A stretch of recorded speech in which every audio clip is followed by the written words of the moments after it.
A voz humana é um instrumento que todos tocamos. É provavelmente o som mais potente do mundo, é o único que pode começar uma guerra ou dizer eu te amo. E mesmo assim, muitas pessoas passam pela experiência de falar sem ninguém ouvir. E por quê? Como podemos falar poderosamente para fazer diferença no mundo? O que eu gostaria de sugerir é que existem alguns hábitos que precisamos afastar. Eu reuni aqui, para seu prazer, 7 pecados mortais da fala. Não tenho a pretensão de dizer que é uma lista completa, mas esses 7 pecados, eu acho, são grandes hábitos nos quais todos podemos cair. Primeiro, fofoca. Falar mal de alguém que não está presente. Não é um bom hábito e sabemos muito bem que a pessoa que fofoca, 5 minutos depois, estará fofocando sobre nós. Segundo, julgar. Conhecemos pessoas como nessa imagem. É muito difícil escutar alguém se você sabe que está sendo julgado e condenado ao mesmo tempo. Terceiro, a negatividade. Você pode cair nessa. Minha mãe, nos últimos anos de vida, tornou-se muito negativa e isso é difícil de ouvir. Eu lembro que um dia eu disse para ela, hoje é 1º de outubro, e ela disse, eu sei, não é terrível? É difícil ouvir quando alguém é tão negativo assim. E outra forma de negatividade é reclamar. Bom, essa é a arte nacional do Reino Unido. É nosso esporte nacional. Reclamamos sobre o clima, sobre esporte, sobre política, sobre tudo, mas, na verdade, reclamar é um sofrimento viral. Não é espalhar luz do sol e leveza no mundo. Desculpas. Todos nós conhecemos esse cara. Talvez todos nós tenhamos sido esse cara. Algumas pessoas têm um atirador de culpa. Elas jogam a culpa em todo mundo e não se responsabilizam pelos seus atos. É novamente muito difícil ouvir alguém que está agindo dessa forma. Penúltimo. O 6º dos 7 itens. Exagero. Ele prejudica a nossa linguagem às vezes. Por exemplo, se eu vejo alguém que é realmente incrível, do que eu chamo isso? Então, é claro, esse exagero se torna mentira e nós não queremos ouvir pessoas que sabemos que estão mentindo para nós. E, finalmente, o dogmatismo. A confusão de fatos com opiniões. Quando essas duas coisas se confundem, você está ouvindo na direção oposta, alguém está bombardeando você com suas opiniões e como se fossem a verdade. É difícil. Então aqui estão eles, os 7 pecados mortais da fala. São coisas que eu acho que precisamos evitar. Mas há uma forma positiva de pensar sobre isso? Sim, existe. Eu gostaria de sugerir que há 4 bases, fundações, sobre as quais podemos ficar se queremos que o nosso discurso seja poderoso e para fazer a diferença no mundo. Felizmente, essas coisas soletram uma palavra. A palavra é hail, granizo, e ela tem uma grande definição também. E eu não estou falando sobre o material que cai do céu e o acerta na cabeça. Eu estou falando sobre essa definição. Cumprimentar ou aclamar entusiasticamente, que é como as nossas palavras serão recebidas se ficarmos sobre essas 4 bases. Então, o que elas representam? Vejam se conseguem adivinhar. O H. Honestidade, é claro.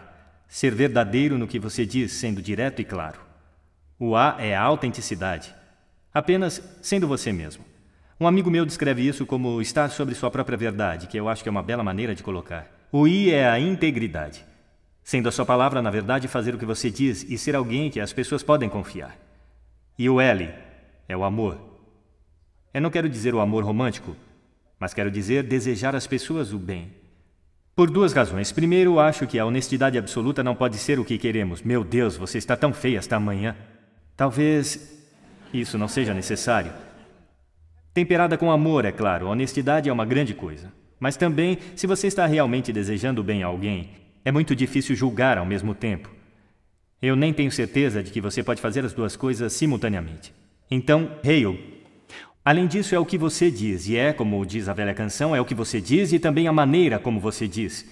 Você tem uma caixa de ferramentas surpreendentes, é um instrumento incrível, e ainda assim esta é uma caixa de ferramentas que poucas pessoas já abriram. Eu gostaria de remexer um pouco lá com você e só puxar algumas ferramentas que você pode gostar de usar e que vão aumentar o poder da sua fala.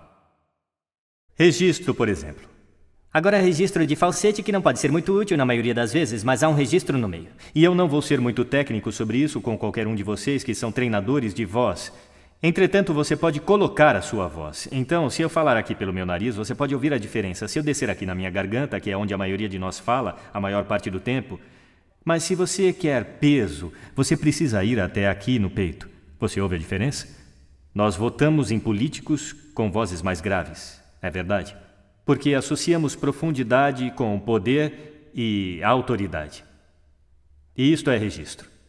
Então nós temos o timbre. É a forma como a sua voz é sentida. Mais uma vez, a pesquisa mostra que preferimos as vozes que são ricas, suaves e quentes, como o chocolate quente.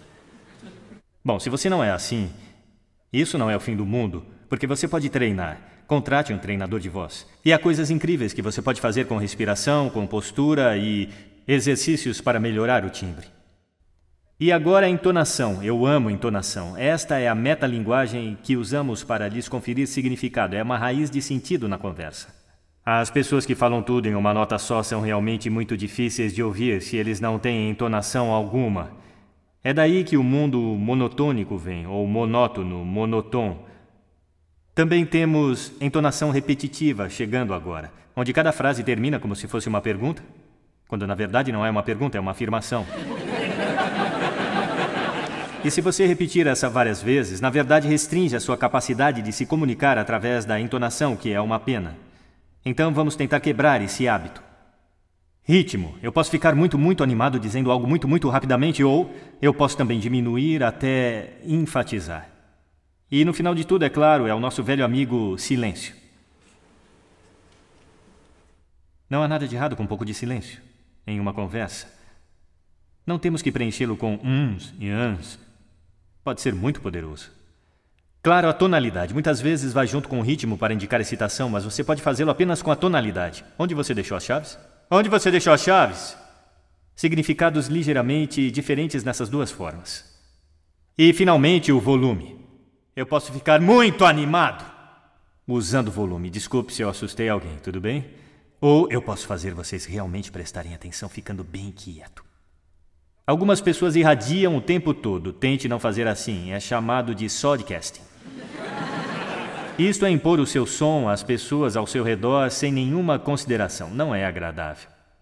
Naturalmente, onde tudo isso entra em jogo, acima de tudo, é quando você tem algo realmente importante para fazer. Pode ser num palco como este, dando uma palestra, pode ser propondo casamento, pedindo um aumento, discursando em um casamento, seja o que for. Se é realmente importante, você deve isso a si mesmo. Olhar para esta caixa de ferramentas e o motor que vai funcionar, e nenhum motor funciona bem sem ser aquecido. Aqueça sua voz. Na verdade, deixe eu mostrar como fazer isso. Será que todos podem ficar de pé por um momento? Eu vou mostrar os 6 exercícios de aquecimento vocal que eu faço antes de me apresentar em cada palestra. Sempre que forem falar com alguém importante, façam isso. Primeiro, braços para cima, respiração profunda e inspirem. Assim. Mais uma vez. Muito bom. Agora vamos aquecer os nossos lábios. Vamos para... Muito bom. E agora... Igual quando você era criança. Agora seus lábios devem ganhar vida. Vamos fazer o seguinte com a língua, exagerando. Lá. Lindo, estão ficando muito bons nisso. E em seguida agora enrole uma... É como champanhe para a língua. Por fim, eu só posso fazer um. Os profissionais chamam isso de sirene. É muito bom. Começa com o I e vai para o O. O I é agudo e o O é grave. Então você vai...